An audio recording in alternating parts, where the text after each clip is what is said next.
Every empire swears its money is the safest harbor in the world.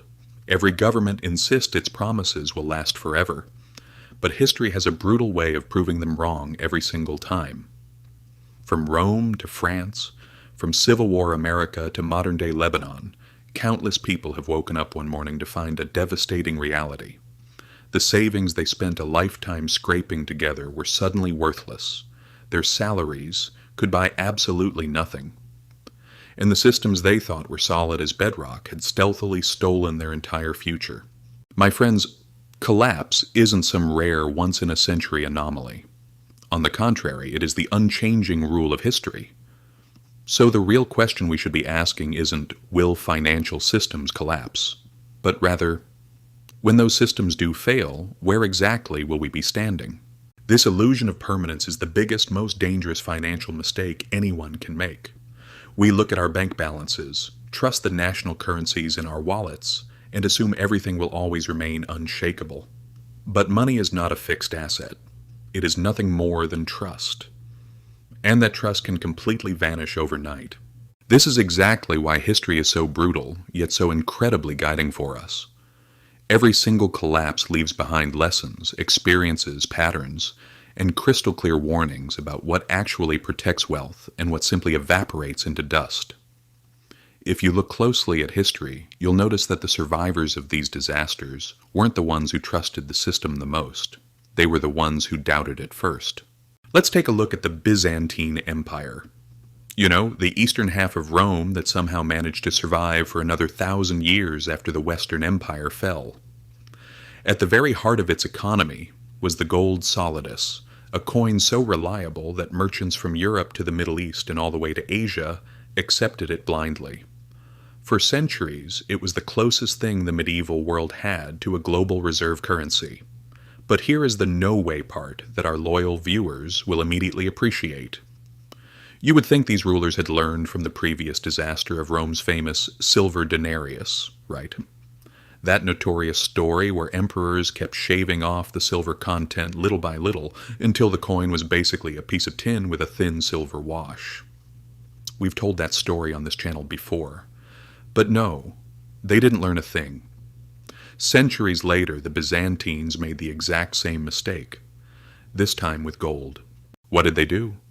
They began clipping the edges of the coins, minting the gold thinner, and mixing in cheaper base metals. At first nobody noticed, but then trust cracked. The coin that had single-handedly anchored Mediterranean trade became, overnight, nothing more than a piece of worthless metal, a political fiction. This debasement destroyed its entire credibility, and the Byzantine economy lost the glorious stability it had once enjoyed, never to recover it again. So, what survived that raging storm? Certainly not paper promises or fancy government decrees. The savvy merchants who had quietly hoarded real gold or land outside the reach of imperial control preserved their wealth perfectly.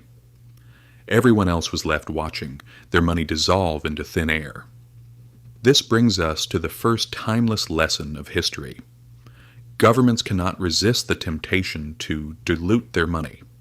And the moment they do, real value flees to tangible assets they can never counterfeit or print.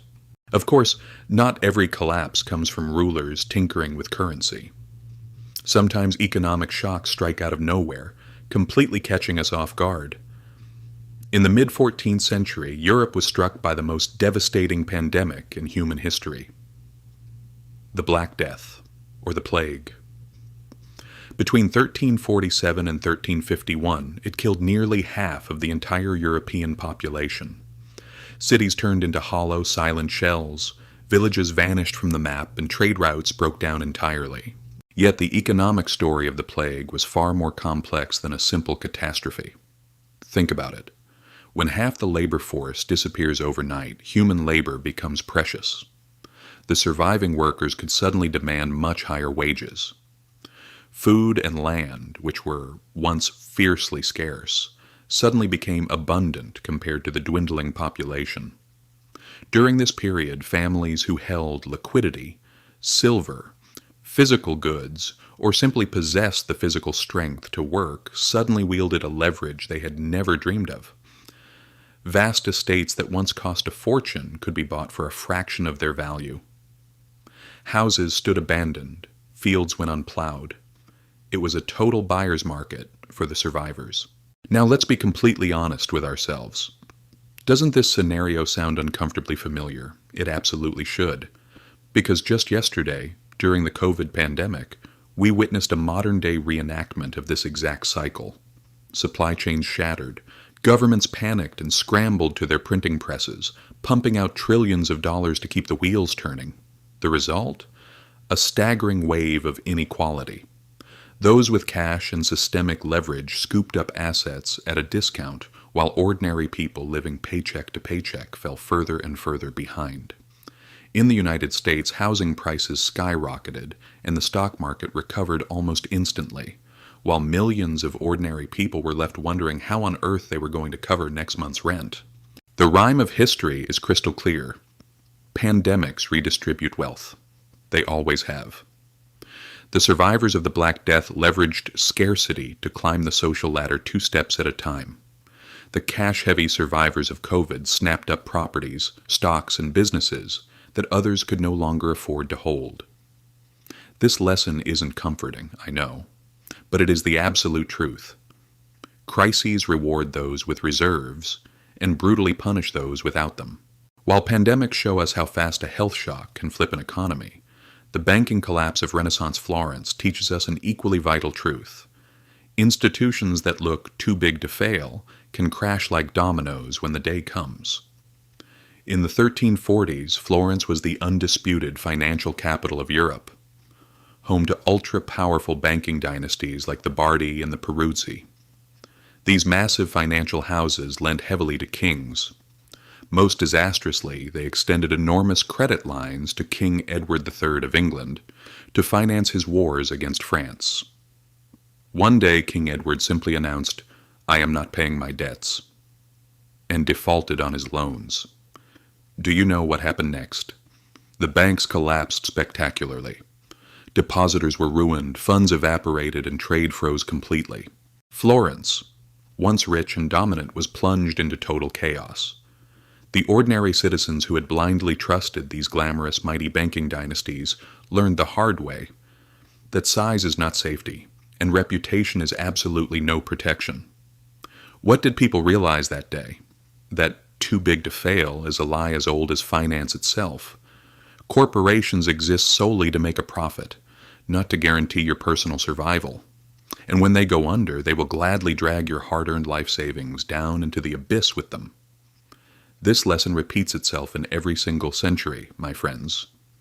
From the Florentine crash to Lehman Brothers in 2008, all the way to 2019, when Lebanese banks froze the public's accounts. Survival belongs exclusively to those who recognize early on that an institution's promises are only good until the day the doors slam shut. When we think of the American Civil War, we usually think of battlefields, politics, and the abolition of slavery, right? But behind the smoke of gunpowder and the fiery speeches, a brutal financial war was raging, one that most people today don't even realize existed. Both the Union and the Confederate governments quickly discovered that a war on that scale required printing unprecedented amounts of money. In the North, the government issued greenbacks, paper currency backed by absolutely no gold, but purely by the promise of the United States government.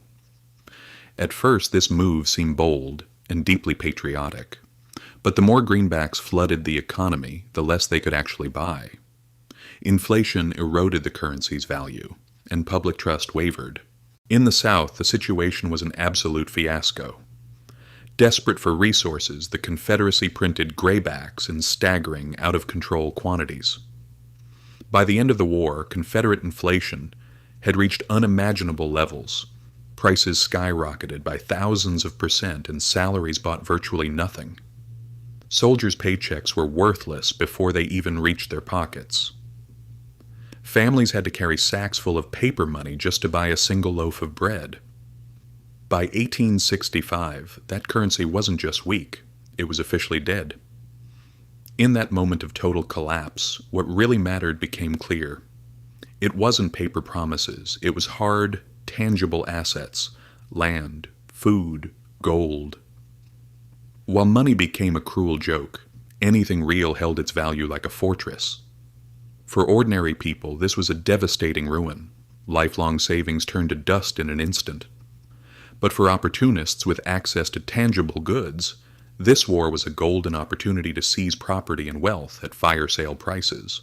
This is a lesson people rarely hear, but should never forget. A currency collapse has already happened right here. And when it did, protection came not from trusting the paper in your wallet, but from holding value that the system could not inflate away. The exact same tragedy played out in France. In the 1790s, during the French Revolution, revolutionaries toppled the monarchy, seized church lands, and issued a new paper currency called the assignat, supposedly to stabilize the economy. These notes were theoretically pegged to the value of that confiscated property. But what did the government do? They printed them recklessly, without stop. Every new batch diluted the last. Prices soared, wages shrunk to nothing. And the assignat became absolute garbage. Farmers flat out refused to sell their food for paper money, demanding physical goods or silver instead.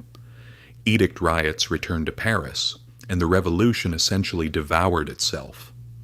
The winners of this collapse weren't the ones holding patriotic paper. They were the ones who held food, gold, or property, things the government could never duplicate on a printing press. For the ordinary citizen, this lesson came far too late. Promises, no matter how noble they sound, are only worth what the person across from you is willing to accept. Once trust breaks, your savings don't just shrink, they vanish completely. Let's fast forward a bit to the year 1997, over to Asia. What began as a speculative attack on the Thai baht quickly spiraled into a massive regional crisis that swallowed the entire area. Thailand had borrowed heavily in US dollars, overconfident that its currency peg would hold.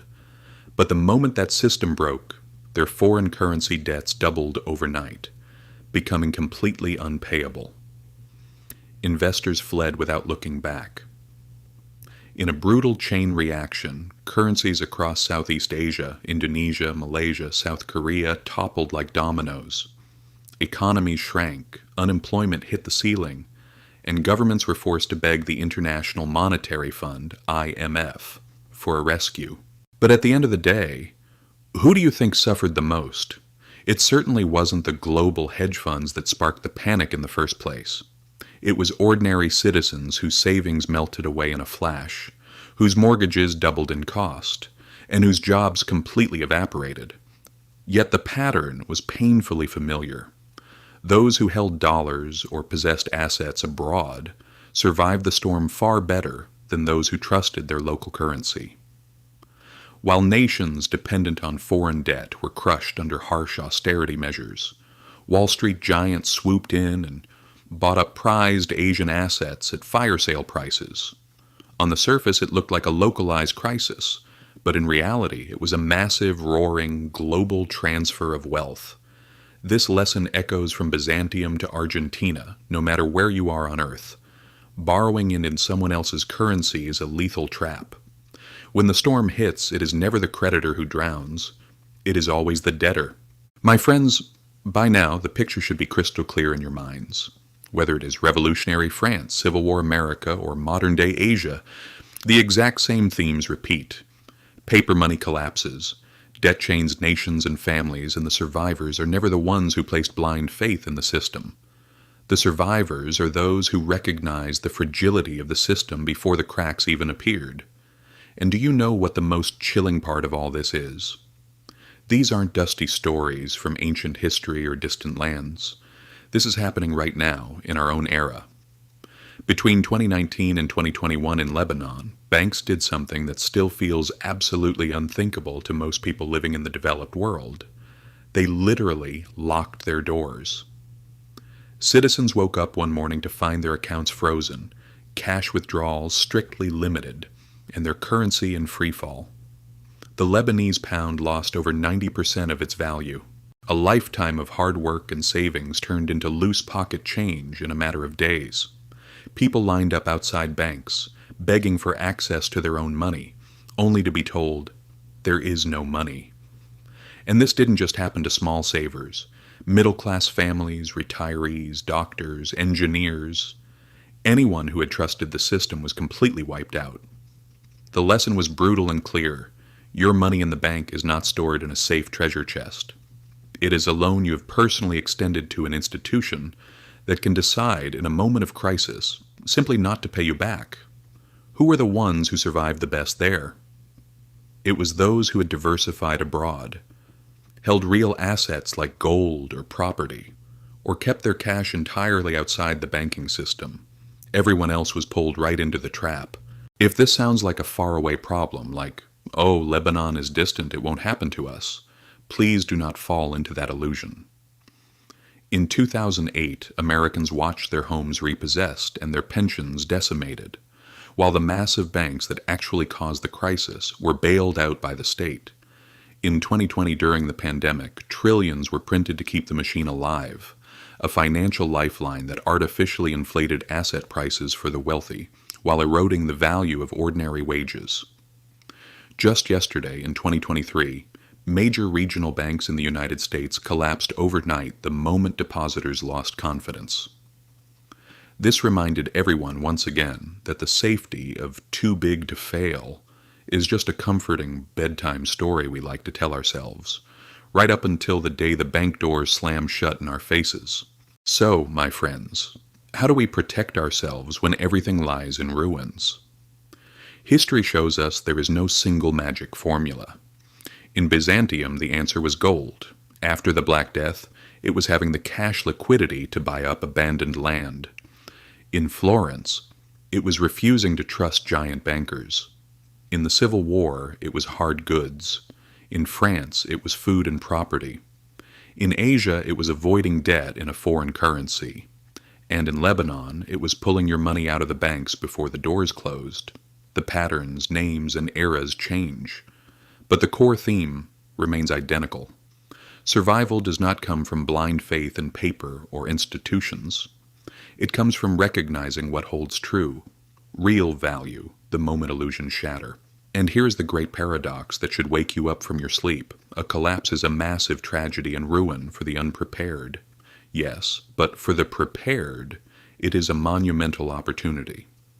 If you have resilience, liquidity, or assets that governments cannot destroy with a printing press, the moment of collapse is your window to acquire real wealth at a fraction of its former cost. After the Black Death, ordinary peasants suddenly became landowners because there was vast land available and not enough people to farm it. After the 2008 crisis, those with cash bought up foreclosed properties for pennies on the dollar. This proves that protection isn't just about playing defense. Positioning yourself to absorb assets when others are forced to sell under pressure is just as vital. But true wealth isn't only about the tangible properties you own. It is also about what you can do, your skills and capabilities. The ultimate survivors of history weren't just the ones holding gold or land. They were the ones who could actively produce a value when everyone else was standing around helpless. The baker who could still bake bread, the craftsman who could repair broken tools, the farmer who could feed a community, or the merchant who could move goods across borders. These people didn't just survive collapses, they rose through them and became giants, because in every single crisis, fiat money loses all meaning, but production never does. People will always need to eat, they will always need shelter, and they will always need to live. And those who can meet those fundamental needs will never remain poor for long. That, my friends, is true and deep protection. It's not blindly trusting institutions, nor is it sitting around naively hoping that governments or banks will swoop in to save you. It is the perfect combination of holding real assets, developing tangible skills, and maintaining a constant awareness that financial illusions will always, eventually, collapse. Never forget, every crisis is ultimately a massive transfer of wealth. That wealth flows directly from the trusting majority to the prepared minority. It shifts from sweet paper promises into tangible, holdable value. It moves from passive savers to active producers. History has shown us this exact script time and time again. So the question is no longer, will everything fall apart one day? Because the answer is already given. Throughout history, it always has. The real question is this: when that day inevitably comes, will you be part of the bewildered crowd left holding empty promises, or will you be part of the prepared minority, holding on to something real? History might not repeat itself identically, but if you choose to ignore it, it will gladly crush you under its gears all the same. If this video brought a brand new, eye-opening perspective to your financial future, don't forget to hit that subscribe button below and give this video a thumbs up, because all the answers we are searching for are hidden right there in the dusty pages of history. I will continue to show you exactly where to look. See you in the next video. Take care of yourselves, and may your wealth and your skills always stay with you.